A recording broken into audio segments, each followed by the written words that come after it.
how to transfer World Cup tickets to someone else. So for that, go to the Chrome browser and search for FIFA transfer tickets, and at the top you'll find FIFA website ticket transfer. Here you'll find the accurate and exact details about your situation. So scroll down a bit and read this article. So here you'll find what problem you're facing and whom you want to transfer. There are some easy transfer way and there are some conditional transfer way.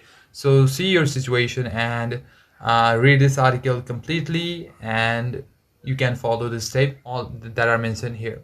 So but if you just want to send it to a guest or any of your friends, what you can do is download the FWC 2026 tickets app, that is for Football World Cup ticket app.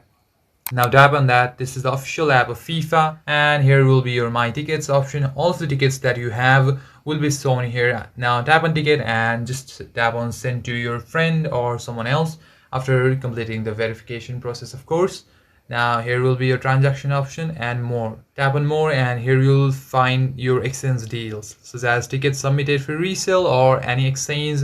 And here all of your pending cases will be shown here, and if they are completed then it will be shown here, so you can always cross check your case for that. Now close the application. If you find this video useful, then please consider liking and subscribing to the channel. I'll see you